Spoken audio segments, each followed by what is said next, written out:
All right. As you can see on screen, I got just the highlights from game one or game two between Minnesota and Denver. Right now, right now, as I'm recording, it's halftime between the Pacers and Knicks, 73-63. I think that's the score. I think it's 73-63. Good game. Good game. Jalen Brunson got hurt his foot or some shit. He's out for a minute.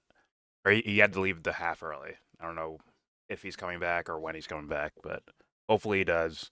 It's been a good series. Um, I just want to say, the reason I'm making this is to be like, yo, why does basketball look or the NBA look extra exciting this year? I mean, there's some matchups where it's just like kind of like, but there's usually something that's redeemable from it. Like even right now with the you have Boston, beating up on teams, fucking, OKC beating up on Dallas. Like they're supposed to beat them. They're supposed to. So I'm not so like, man, more blowouts, more 20-point, 30-point fucking victories. I mean, it's only game one between, like Boston and Cleveland and Dallas and fucking OKC. It's only game one, but they were like kind of blowouts. It's like they're the one seeds playing these teams that they should be beating, especially Boston, considering they had the best record in the league. So I'm not really worried about those games. But with these two specific matchups of Denver and Minnesota and then New York and the Pacers, I'm fucking hyped watching these fucking things, man. Even though this game that you're seeing the highlights of right now, even though this game was basically a blowout, and even in game one, like the first quarter, like the Minnesota started off with like an 18-4 fucking run. Like they were beating them up, but Nuggets came back and made it a game. Uh, Even with that, there's some sort of storyline that's exciting about it. Mainly Anthony Edwards, which people are comparing to MJ now.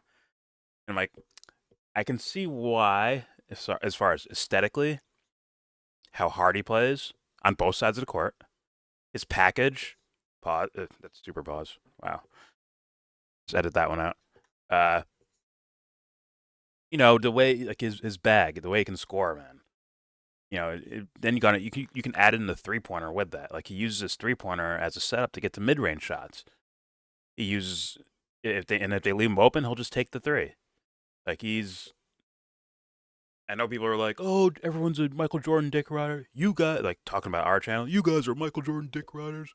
But like, if this guy turns out to be extra special, to where him beating up on the Denver Nuggets, I know it's only after game two, but if this continues and they beat up on Denver, and let's say they win the whole fucking thing, like, yeah, I'm gonna be like, yo, this dude had an amazing fucking run this year. Now let's see if it's a run or it's a fucking staple. Because if it keeps going, if he's the perennial, like these guys are most likely to win, and he does pull out the wins, then yes, you do have to really open up that comparison book and really start looking at MJ and Anthony Edwards next to each other. Like I know people are gonna make more era thing like tougher defense, all that shit.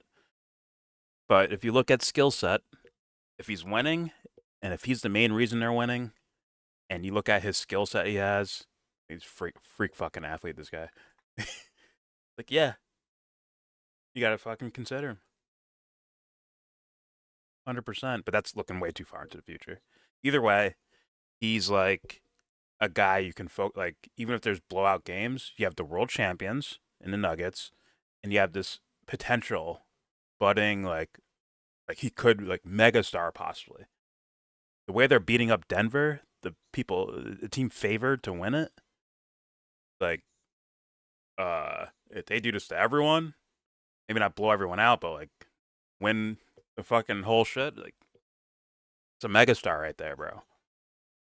And that's fun to see that possibly blossom. And he has a solid team around him too, man. Probably an underrated solid team. Except for LeBron, like LeBron's team is a bunch of overrated role players. Anthony Davis, overrated role player. LeBron needs help, bro. They should send Anthony Davis or Anthony Edwards. Send them over to LA, bro. Trade their entire future for Anthony Edwards. Trade Genie Bus. Trade fucking crypto arena. Trade the arena for Anthony Edwards. Just so LeBron has another superstar. Sorry, shit on LeBron, but it's like, come on, like, what are you gonna do? Like, what do you do if Anthony Edwards wins this shit? Like, are you gonna? It's just, I think he has a very good team. I think solid team. Uh, or you're gonna really look at that and be like, well, LeBron has no help. Like, if you compared LeBron's team to the Minnesota's team, it's like you got solid players on either side. Just one team looks a lot more cohesive and plays together. And no, I'm not blaming Darvin Ham for all that shit. I'm just saying. I'm rambling now. Whatever. I have ADD, ladies and gentlemen. I just run all over the place. It is what it is. But also, now moving on from this, right? World champions versus budding superstar. I think that's a great storyline. Uh, Knicks and Pacers, man.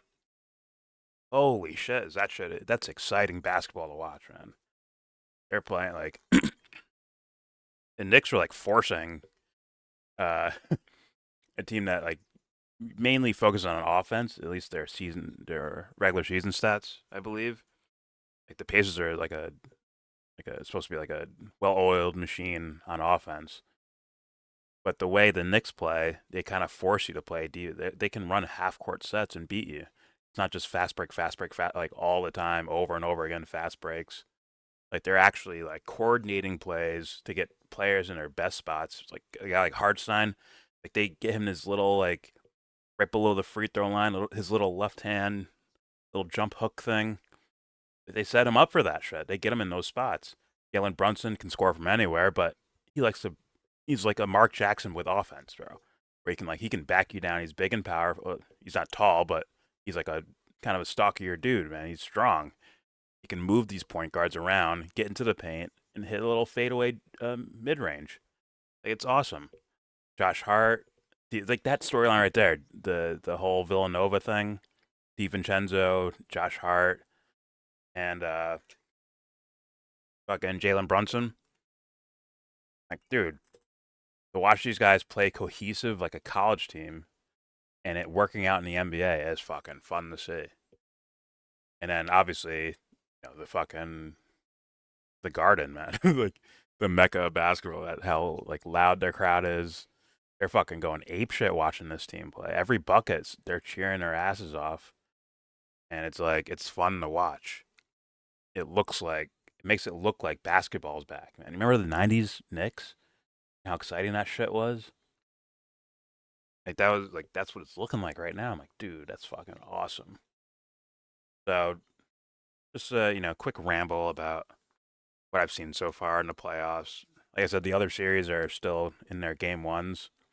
They're blowouts, but that's why there's always a game two. We'll see what happens there. But these two particular series, Knicks Pacers, uh, T Wolves Nuggets, is fun so far. Fun to watch. Although the Nuggets look a little lackluster, but it is what it is. Yeah, maybe like if they're world champions, let's see them prove that they're world champions. And I don't mean like you just automatically win the fucking series, come back and win the series. I mean like you put up a real fight. You don't just lay down, lay down, lay down, and then wait for the last game. Like, oh shit, let's not get swept though. It's embarrassing. Like, nah, I want to see them work their asses out, like grind out each game, even if they lose, like a world champion should. Oh, Jalen Brunson's back. Awesome. That's good. Him being hurt is that's a big deal, man. I can kind of kill that series.